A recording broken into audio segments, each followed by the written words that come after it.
Hi, beautiful people. Welcome to the Fort Salem Library, where we read you your fanfiction. So sit down or don't, relax or don't, and enjoy these stories in a way you have not before. We at Fort Salem Library do not own Motherland Fort Salem or any of the related characters.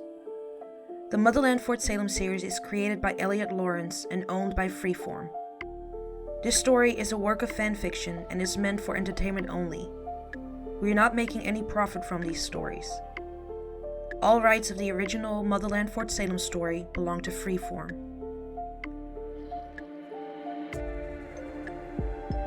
We also do not own All That Remains or any of its original characters and storylines.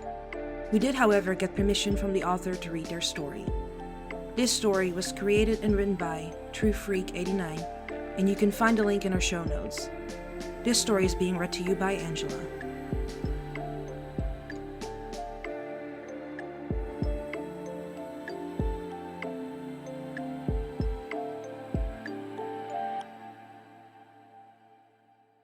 All That Remains, Chapter 4. Garrett Buttonwood was starting the second hour of his night watch in one of the South Towers. It was a boring job, made all the worse by the wind and the rain. Foul weather always brought the freakers out in force, and tonight was no different. Civilians were having all the fun picking the infected off with rifles, while Garrett was stuck with a pair of binoculars. Leaning against the railing, he let out a heavy sigh, wishing he had swapped nights with Clive yesterday, so he could at least have spent the watch with Tally. In the distance, a red flare shot up into the night sky, catching Garrett's attention. He yanked on the binoculars hanging around his neck by a cord, and pointed them in the direction the flare came from. A blue flare followed, and then a green. Word had spread around the base the moment the supply party returned without Rael. Garrett knew the flares had to come from her, only a witch could create them. And they came from the right direction. Rael had to be alive. Letting the binoculars drop, Garrett grabbed his radio and sounded the alarm. With the higher-ups informed, Garrett abandoned his post and made a beeline for the service elevator to take him below ground. Skidding to a halt outside the Bellwether's unit dorm room, Garrett pounded on the door until it opened. Abigail appeared, glaring at him like he was something nasty she'd stepped in. "What the hell, Buttonwood?" He pushed past her, making his way into the dorm room to find Tally curled up in Rael's bunk. She sat up, wiping at her eyes with the back of her hand. "Garrett? What are you doing here?" "Flares," he panted, trying to catch his breath. "I just saw flares from the town you guys went to today." "Rael?" Tally's expression brightened, hope shining in her tear-filled eyes. "It could be. Nobody else is supposed to be out that way. There's a slight chance it's military personnel from another site, but it's doubtful. There's more chance it's Rael." "What colors were the flares?" Abigail demanded, getting right up in his face. "Red, blue, and green, in that order," Garrett answered, looking past Abigail to Tally. He longed to scoop her up in his arms, but Abigail was physically stopping him from going to her. "She's safe," the High Atlantic sighed and turned to hug Tally herself. "She's safe and with survivors." Tally hugged her tight, burying her face in Abigail's shoulder. When she looked up again, she offered Garrett a meek smile. "Thanks for telling us, Garrett." He nodded back at her, mirroring her smile. "You're welcome. I hope she's okay." He saw himself out, leaving the two girls to plan their next move. "She's alive." Tally allowed herself a giddy laugh. "She's really alive. We have to get to her." "She's signal green. She's safe, Tal, and she doesn't want us risking our lives to get to her in the middle of the night. We'll go see Anacostia right now and make sure we're assigned to the rescue team in the morning, and then we'll kill that shitbird together for making us worry about her." "They got the signal," Rael said as she watched one of the green flares after another fire up into the sky from the direction of the base. She felt a flood of relief at the sight of them. "Great." Scylla sounded less enthusiastic as she stood up, dusting off the back of her ripped jeans with her hands. "We should go back inside now." She offered Rael her hand and helped her up. Back downstairs, Rael informed the others the military had received her signal. "We'll head out at first light, meet them halfway. We should rest up. It's going to be a long day tomorrow." The other adults agreed and ushered the two small children into their sleeping bags before taking out their own bedrolls. Rael sat down on the floor, facing the door with her back up against the wall. Setting off from the base that morning, Rael hadn't expected to spend the night camping in a gas station. She had slept in worse places during the long journey from Fort Salem to the Iron Mountain. Here, you're no good to us if you freeze to death. Stella took a seat beside her, draping her unzipped sleeping bag over both of them. Thanks. Rael was growing used to the other girl's abrupt mannerisms. And thanks again for saving me. You figured out all wrong when you took my food. No, you didn't, said Scylla, giving Rael one of her trademark smirks. And don't mention it. It would have been a shame to let you die and waste all that youth and beauty. Rael felt her cheeks grow hot as she blushed at the compliment. Guess I owe you one. Scylla rose a single eyebrow at her. Careful. I just might hold you to that. How's your ankle doing? She glanced away, breaking eye contact and changing the conversation so abruptly it made Rael's head spin. Sore, she answered honestly. I did a number on it when I jumped. Rael rubbed at the offending ankle. She didn't dare take her boot off, for fear she wouldn't be able to get it back on again with the swelling. Let me see. Rael sat and watched as Scylla began unlacing her boot, powerless to stop her. She couldn't deny the relief she felt when Scylla finally slipped the boot clean off her foot. Rael stiffened as Scylla moved to sit in front of her, taking Rael's swollen left ankle in her hand. It hurt at first, but the pain eased as Scylla massaged her way down her foot and back up to her ankle. Wow, that feels a lot better, Rael admitted, surprised by the relief she felt from a simple massage. She missed Scylla's fingers the moment she let go of her ankle. Scylla's smirk widened. I have the magic touch. Isn't that my line? Rael laughed as she pulled her sock back on. She slipped her foot into her boot without lacing it up. She needed to be ready to go if something went down in the night, but at least leaving the boot unlaced meant she might have a modicum of comfort. Does anything else hurt? Scylla asked suggestively, her eyes dipping down to Rael's mouth. I'll let you know, said Rael, her lips curling up. Even she couldn't miss that the other girl was flirting with her. She held up the other end of the sleeping bag for Scylla to climb back under. In my experience, sleeping against the wall isn't very comfortable. We should lie down. Okay.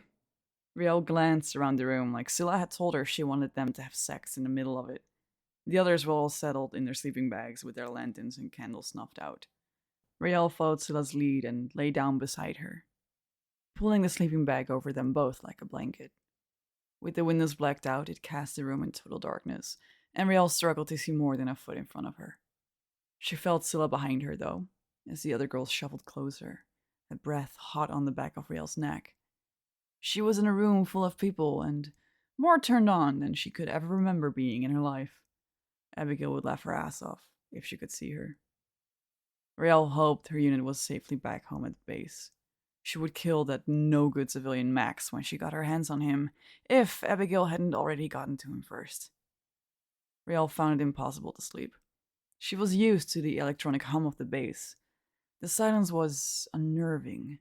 It didn't help to have Scylla pressed up behind her either. It had been more than 2 years since she had sex. She liked Helen Graves, but their hookup at Beltane had been a one-time thing. Rael hadn't been looking for more and hated the fact that she'd given Graves the wrong idea. Survival had been her only focus since the outbreak of the infection, hers and her unit's.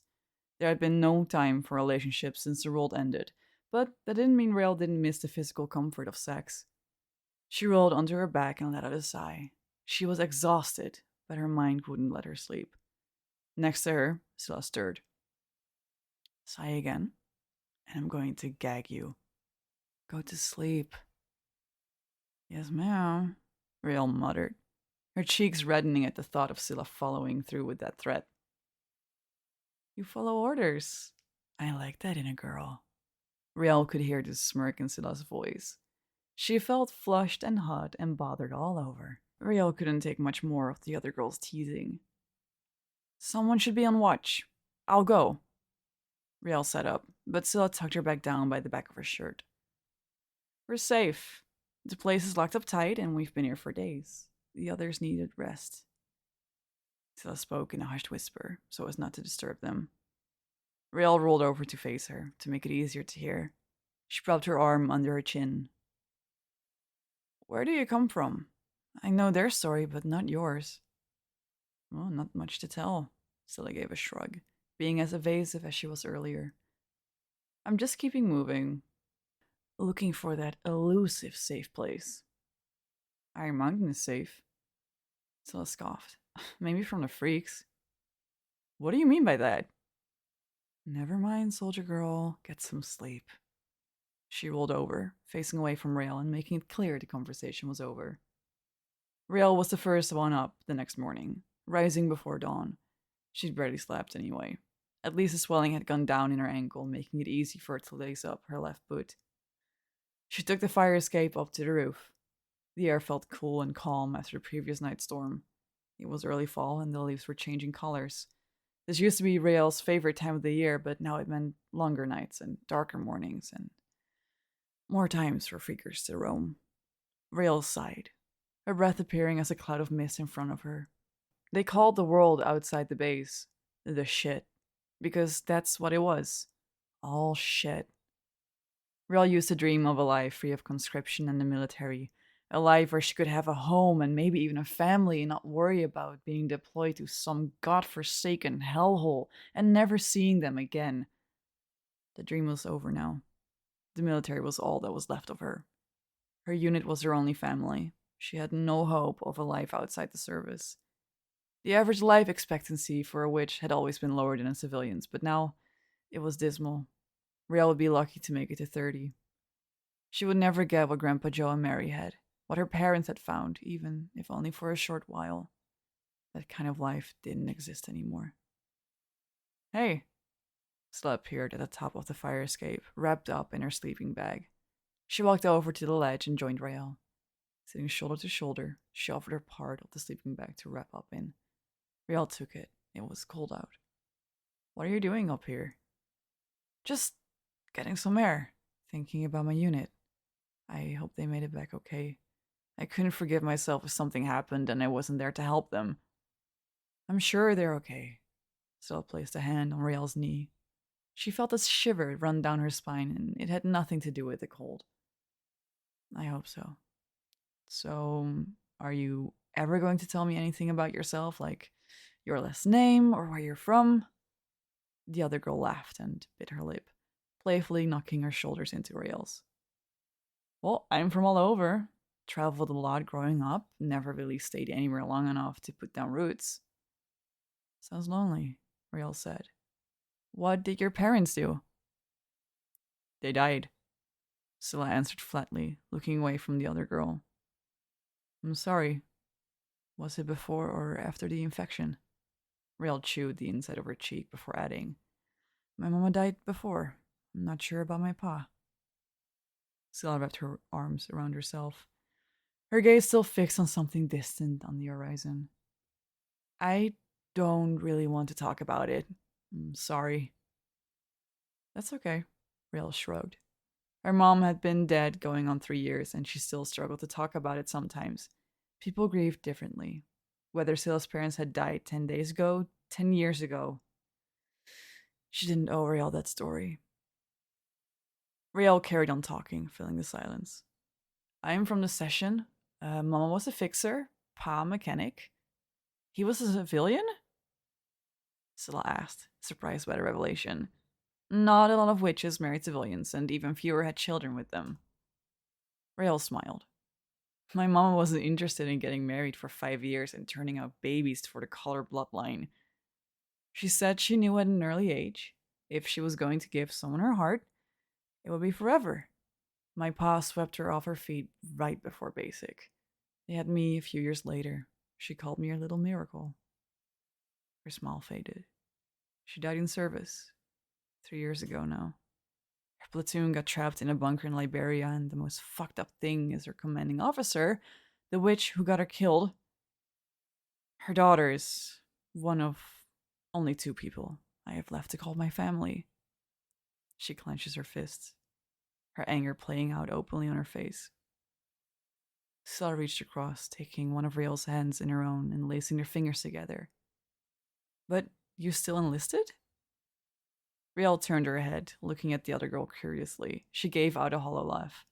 You say that like I had a choice. Scylla was the first one to look away. She looked down at their entwined fingers, her bottom lip caught between her teeth. We always have a choice, Riel, even if it's not an easy one. There's coffee downstairs if you're interested. She smiled, standing up and taking the sleeping bag with her. The other girl's mood changed so quickly it gave Riel whiplash. She couldn't keep up with her. Sure. Riel stood up, swallowing the questions she had for her. Scylla was just going to have to remain a mystery. Well, at least for now. Back at base, Abigail and Tally were gearing up to go after Riel when there was a knock at the door. They shared an anxious look before Tally answered it. Anacostia stood on the other side, dressed in her combat grays. Her eyes flickered over Tally and Abigail, both in their own combat uniforms and in the middle of packing their backpacks. I see you got the message about the flares. It might not even be her. We're going, said Abigail. She stood to attention with her hands behind her back, but stared daggers at her commanding officer. Riel is our sister. Unity. You taught us that, remember? Anacastia's expression remained neutral, only a flicker in her eyes and a twitch of her lips betraying her annoyance. I'm not here to stop you. The rescue party is leaving in 30. Be on the service in 20. With that said, she turned and walked out, leaving the girls to finish getting ready. Abigail let out a breath she'd been holding in as she caught Tally's eye. They were going to go get their girl and bring her home. 10 minutes later, they were rushing through the main corridor on their way to their freight elevator to the service. Abigail! Adil jogged up behind them, his cheeks flushed. Adil? What is it? We're on our way to the top. Abigail didn't mean to sound so sharp with him, but they were in a hurry. I know, I heard about the flares. I just wanted to say good luck. He pressed a kiss to Abigail's cheek. Thank you. Abigail threw her arms around his neck in a brief hug. We've got to go. I'll see you later. Be safe and bring Riel home. Up on the surface, the supply truck they'd used the day before was waiting for them. Once again, Clive was driving. He gave the girls a solemn nod as they walked past him. There were no civilians involved in the rescue mission, only witches. Not counting Clive, there were 6 of them in total. Bridie and Hilary were already standing with Grace and Anacostia ready to go. Gloria and Liba were there too. Liba arguing loudly with Anacostia. But we want to help.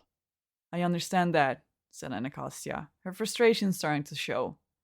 There was a vein bulging in the side of her neck that looked ready to burst. But we don't know how many survivors there are. 6 of us is enough. We might need extra room. Fine. Liba backed down as she caught sight of Abigail. Come on, Glory. Abigail stopped the other girl as she tried to walk past her. Hey, I appreciate you offering to come. Don't mention it, Liba shrugged. Caller would do the same for me. Yeah, Abigail agreed, a hint of a smile creeping onto her face. She's dumb like that. Oh, goddess. Riel pulled a face after taking a sip of coffee. It tasted like dirty dishwater, even worse than the crap they had in Basic. I won't take that personally, said Scylla, taking a seat beside Riel on the desk she was sitting on. She took a drink of her own coffee and made a similar face. Yeah, that's bad. Damn, I miss Starbucks. Me too, Riel grinned, swinging her feet out. Oh, they'd be selling pumpkin spice lattes right about now. Goddess, don't tease me, soldier girl. Scylla laughed, knocking her shoulders into Riel's. She stared wistfully up at the ceiling. Oh, what I'd do for a pumpkin spice latte and a piece of pie. Coughing from across the room drew Riel's attention. It was the little girl. She coughed and barked while her mother, Jennifer, fussed over her, patting her back and trying to get her to take a sip of water. Jennifer noticed Riel watching them and offered a sheepish smile. She had it a while. We do our best to keep her quiet when we're traveling. It won't be a problem. Riel placed her coffee aside and hopped off the desk. I can help. I'm a fixer. She felt Scylla's eyes on the back of her head as she walked across the room and knelt down in front of the little girl. You can help? Really? The mother asked, her eyes wide and hopeful. Riel nodded, taking the girl's hands in her own. Don't worry, it won't hurt. You'll feel better soon. She smiled at the girl and closed her eyes. Ask, and it shall be given you. Seek, and ye shall find. Knock, and it shall be opened unto you. For every one that asks receiveth, and he that seeketh findeth, and to him that knocketh it shall be opened. For thine is the kingdom, the power, and the glory, forever and ever. The girl stopped coughing halfway through. She wore a wide smile when Rael opened her eyes. It doesn't hurt anymore. She fixed it, Mommy. The entire family gathered around Rael, patting her on the back and thanking her. Scylla was eyeing her curiously as she turned to sit back on the desk. That wasn't canon, she said. Rael shrugged. My mama taught me. It works. How much do you know about witchcraft? Once again, Scylla was evasive. Well, I grew up all over, met a lot of people, including witches who used pago-Christian work. Do you get side effects from it? Take on any of the ailment? I used to, but it stopped. Maybe I just got stronger. It's light out. We should go soon. Right, Scylla nodded. Your friends will be coming for you. For us, Rael corrected her. For all of us. Not me, beautiful. I've got other plans. Once they're safe, I'm heading north. What? That's crazy. There's nothing out there. Rael couldn't believe what she was hearing. At least at the base, there's food and shelter and a warm bed to sleep in. Whose? Scylla gave her a playful smirk that Rael blushing. I didn't mean it like that. Rael ducked her head. There was something about the other girl. She was pretty and confident, and there was an air of danger around her that Rael felt drawn to. Whatever happened, she needed to change Scylla's mind about the base.